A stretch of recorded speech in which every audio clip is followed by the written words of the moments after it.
La Edad Media fue un periodo donde la cristiandad se extendió por toda Europa y se rechazó cualquier forma de vida pagana, entre el año 400 y el 1300. Surgieron diferentes tradiciones y estilos artísticos que se fusionaban entre ellos y a la Edad Media se le clasifica en 8 grandes movimientos artísticos, que son el bizantino, islámico, vikingo, carolingio, celta, otoniano, románico y el arte gótico. Soy Angélica García y si te gusta este contenido, dale like y suscríbete a mi canal.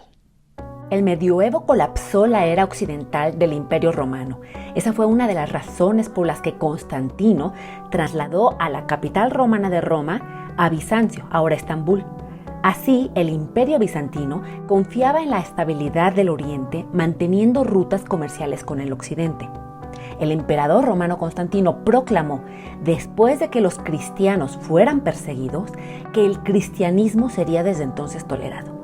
Entonces, por las ideas cristianas que tenían que ver con la representación del cuerpo, los escultores medievales hacían esculturas planas que se podían observar solo de frente, evitando a toda costa que la escultura se pudiera observar desde alrededor. Es decir, era un arte bidimensional con una cierta abstracción. El arte medieval fusionó las culturas de Oriente con las de Occidente. El arte bizantino era uno de los más diversos, con influencias de Grecia, Italia romana, Asia Menor, Siria, Irán, Irak y la cristiandad. Aquí lo que importa es el simbolismo. No se concentraban en las representaciones realistas. A veces hacían uso de la exageración. Los ejemplos más importantes están en el arte de los mosaicos, que son estos azulejos diminutos. Se caracterizan por el uso del oro. Y bueno, los bizantinos adaptan a las basílicas romanas, a las que se le sumó también la planta centralizada o de cruz griega. Otra cuestión muy importante también son los manuscritos iluminados, que bueno, los manuscritos iluminados van a estar presentes en todos los estilos de la Edad Media. Antes de la invención de la imprenta en Europa, alrededor de 1455, todos los libros eran escritos y decorados a mano. La palabra manuscrito viene del latín manus, mano, y scriptos de scribere, escribir. Illuminare, iluminar se refiere al brillo creado por el color brillante de las ilustraciones, también por las aplicaciones de plata y oro. Se iluminaban letras decoradas, bordes y escenas figurativas independientes, llamadas también miniaturas. Así que si escuchan miniaturas iluminadas, pues también es esto, ¿no? El Evangelio de Yaharis es un excelente ejemplo de manuscrito iluminado bizantino, magníficamente conservado, representa el apogeo de la artesanía de Constantinopla alrededor del año 1100. En el arte islámico destaca el rechazo a la imagen, porque recordemos que en el Islam el hombre no es ni el centro de la creación, ni la medida perfecta a la que debe adecuarse el resto de las cosas. Y destaca también la predilección por las fantasías de fondo naturalista y geométrico. El rechazo a las imágenes causa la ausencia de la escultura islámica como tal, pues está presente solo en función de la arquitectura. La alternativa son miniaturas, murales o mosaicos. La caligrafía también es muy importante, que narra versículos del Corán, siempre inserta en patrones geométricos. Los vikingos eran un grupo pequeño, parte de una comunidad más grande llamada Norsemen. La mayoría de los Norsemen eran mercaderes, agricultores y artesanos. Durante la era vikinga, gente de Dinamarca, Noruega y Suecia aprovechó sus habilidades marítimas para navegar alrededor del mundo. Sus objetivos tenían un alto simbolismo otra vez. Las imágenes servían para comunicar ideas acerca de las relaciones sociales, de las creencias religiosas, remembrando un pasado mítico. Al principio se referían a muchos dioses, diversos dioses, pero después adoptan el cristianismo y un claro ejemplo son las iglesias de madera famosísimas vikingas. Carlomagno imitó las tradiciones del Imperio Romano. Casi todo el arte carolingio que se conoce es pequeño, decorativo y privado, con excepción, claro está, de la arquitectura. Creó un imperio cristiano. Recordemos que este fue un periodo muy difícil, brutal de hecho. Habían guerras, los castillos se construían para protegerse de los ladrones, unos se atacaban a otros, los campos eran incendiados. La relativa estabilidad que tenía el Imperio Romano se esfuma. Así que Carlomagno se preguntó cómo crear un sistema nuevo basado en los viejos sistemas romanos.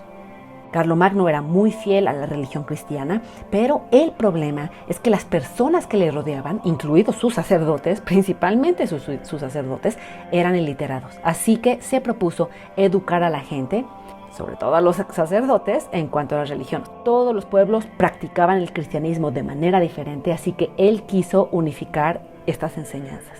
Entonces crea escuelas. El emperador quería revivir el Imperio Romano. El renacimiento carolingio fue una verdadera renovación.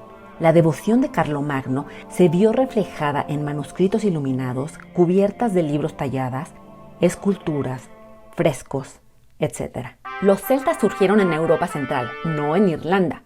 Su arte está lleno de, ¿qué creen? Otra vez, de simbolismo con diseño geométrico. La mayoría de las piezas que han sobrevivido son forjadas en metal o labradas en piedra. Crearon herramientas y armas en hierro y piezas decorativas en bronce. Como era una sociedad nómada, fueron influenciados por muchos estilos y muchas tradiciones artísticas. Es el resultado de la fusión de muchas culturas. Representaban dioses y guerreros, animales reales o imaginarios, usaban diseños vegetales, patrones abstractos. El imperio que Carlomagno construyó continuó en el siglo IX, pero después poco a poco se fue desintegrando. A principios del siglo X, una familia sajona en el norte de Alemania comenzó a tener gran poder y en el año 936, Otto I, conocido como Otto el Grande, fue coronado rey. El arte otoniano coincidió con un periodo de reforma y crecimiento de la iglesia. Monasterios fueron construidos, manuscritos iluminados fueron realizados, objetos de lujo llenaban los interiores de las iglesias. Hacían objetos en marfil, en bronce, los joyeros creaban artefactos muy elaborados con incrustaciones de gemas. La expansión del monasticismo era la principal fuerza atrás de la actividad artística y cultural de los siglos XI y XII. Las iglesias se construían por todos lados. Por primera vez, después de la caída del Imperio Romano, esculturas monumentales cubrieron las fachadas de las iglesias, puertas, batisterios, candelabros, textiles y objetos preciosos en plata y oro, miniaturas iluminadas. El arte románico tenía una fuerte influencia del arte bizantino. Un ejemplo muy claro es la placa con el viaje a Emaús y la aparición de Jesús a María Magdalena. El arte románico sintetizaba a varias influencias. El historiador florentino Giorgio Vasari fue el primero en etiquetar a la arquitectura gótica. Emergió en París a mitad del siglo XII y fue un arte practicado en toda Europa, extendiéndose en algunas regiones hasta el siglo XVI. Los arquitectos adoptaron el arco apuntado, o también llamado arco ojival, y la bóveda de crucería. Una de las primeras construcciones es la Basílica de la Abadía Real de San Dionisio. En la arquitectura se trata de elevar e iluminar el espacio. El muro pierde su función esencial de soporte y sirve de cerramiento. Se reemplaza con vidrieras. La idea es elevarse al cielo. Es imposible comprender, abarcar 8 siglos de arte en tan pocos minutos. El objetivo simplemente era saber cuáles son las principales características de cada movimiento artístico. Es importante también saber que durante la Edad Media los artistas, los artesanos se agrupaban en comunidades llamadas logias en las que trabajaban en el anonimato, por lo que se sabe muy poco de los autores de las piezas de arte. Ya a finales del gótico, en el siglo XIV, es que el artista empieza a desvincularse de la logia, perdiendo el anonimato, es donde surge este individuo con estilo y nombre propio.